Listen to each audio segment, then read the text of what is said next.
Thanks for joining us on Bloomberg TV and radio. Alongside Julie Fine, I'm Joe Matthew in Washington as we bring you an important conversation from the nation's capital. He's just back from the airport. The senator from Texas, Ted Cruz, Republican from Texas, is with us here live and in studio. It's great to have you in the flesh, Senator. Thank you for joining us again on Bloomberg. Joe, Julie, great to be with you both. Happy day 20. If it's happy, maybe it's not. But I have to start with you here on the shutdown because, of course, that's the talk of the town right now. And having just landed at the airport and having presided over a committee that involves the FAA, I keep hearing questions from people who ask, how long can the air traffic control system, can the FAA function effectively in a government shutdown? And I wonder for you, does the answer determine when this shutdown will end? Look, this shutdown needs to end, and it needs to end now. We're going to vote today, I think, the 11th or 12th time to reopen the government. The Republicans are all aligned. I'm going to vote to reopen the government. What we've seen over and over again is the Democrats keep voting to keep the shutdown going, and it's irresponsible. And, you know, I was at Houston's Hobby Airport a couple of days ago. I did a press conference there where I pointed out there are 50,000 TSA agents right now who are working with no pay. They didn't get a full paycheck in the last pay period. There are 14,000 air traffic controllers who expected to come into work, but they didn't get a full paycheck. And this needs to end. It's not right. It's not fair. And I think Democrats are holding not only the U.S. government hostage, but holding the American people hostage. And we're already seeing delays climbing. And I got to say, every day this goes on, I think we can expect more and more of that. At some point, the Democrats need to take their Trump derangement syndrome and set it aside and let the government open. Senator, I do have to say, though, you just talked about Americans who are waiting on this. Some Americans likely aren't concerned whether it's the Democrats or the Republicans who are responsible. So for those or those not getting paychecks, you know, what do you say to them after this has gone on for so long? Well, look, one of the challenges in terms of predicting when this is going to end, before you and I sat down, you asked, all right, when's this going to be over? And I said, I don't know, because in many ways the two parties are living in parallel worlds. And I think for the Democrats, they're in an echo chamber where they're listening to their left-wing radicals who are happy. Look, last week, it was conventional wisdom in the Senate that there was no chance the government would reopen last week. Why? Because the so-called No Kings rallies were going to happen this weekend, and the Democrats were terrified of reopening the government before they saw the radicals. And the phrase I kept hearing was that Chuck Schumer was afraid his head would be on a pike. Metaphorically, not advocating violence, but he was afraid of his own left-wing radicals. Right now, listen, the way this is going to end is it's going to take 7 or 8 Democrats saying, all right, this stunt's gone on long enough. Let's end it. And the reason the government is shut down, it's a very simple question of math. In order to fund the government, under the Senate rules, you need 60 votes in the Senate.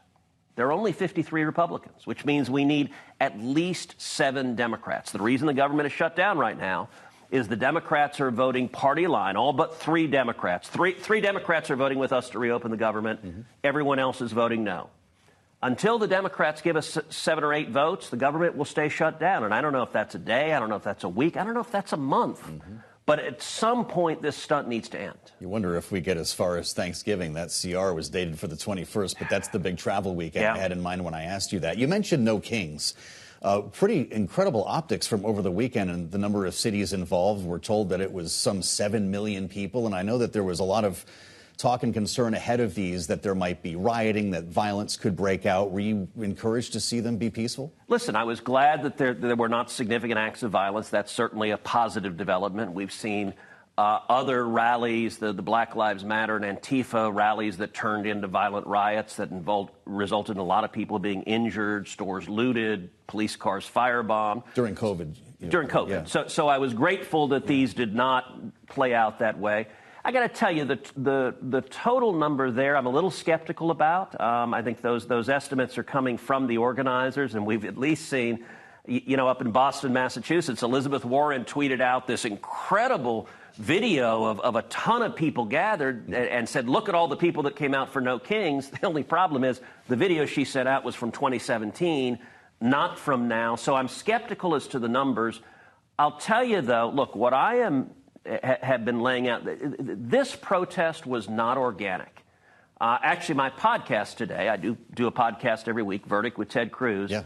Today's podcast is actually bringing the receipts that these protests, they were not organic. One of the things that was striking is they were almost all old white people. They're basically boomers in mass, which was fairly amazing. But this is also bought and paid for. This is AstroTurf. And in particular, George Soros. I lay out on the podcast how George Soros' foundation has given millions to Indivisible, one of the lead groups organizing these protests. And this is bought and paid for in a way.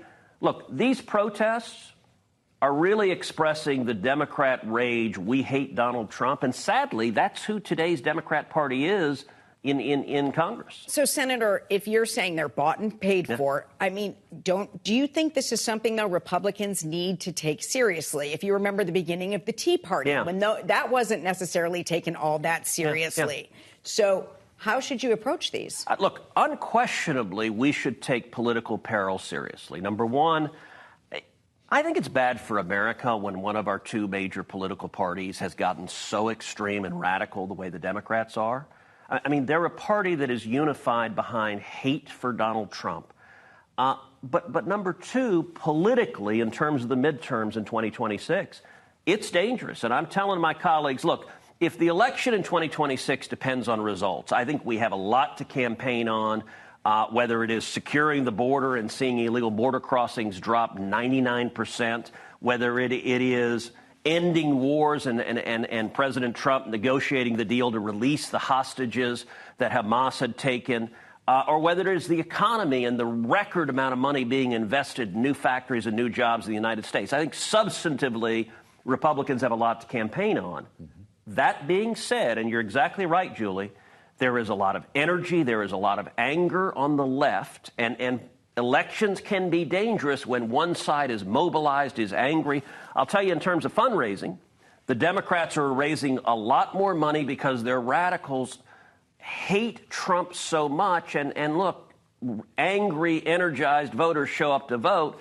And I do worry about just ordinary voters who are happy or complacent, who say, gosh, Trump won, things are good, I don't need to show up and vote.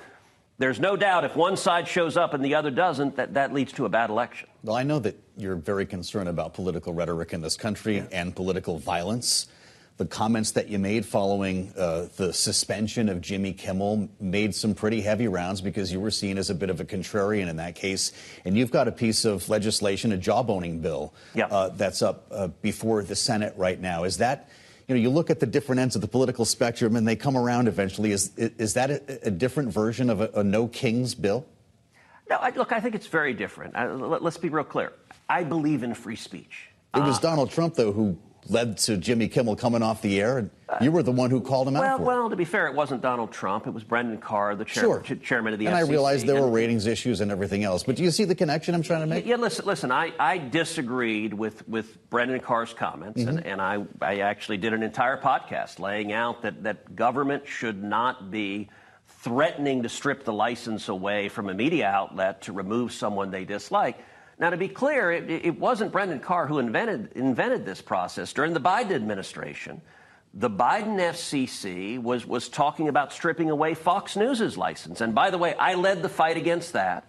I'm the chairman of the Senate Commerce Committee, which has jurisdiction over the FCC. And I led the fight to say, no, just because you don't like what Fox News is saying, the federal government doesn't get to strip their license away. And so when this FCC mentioned that as a possibility, I thought it was important to say, look, government should not be in the business of censoring, whether I agree with the speaker or not.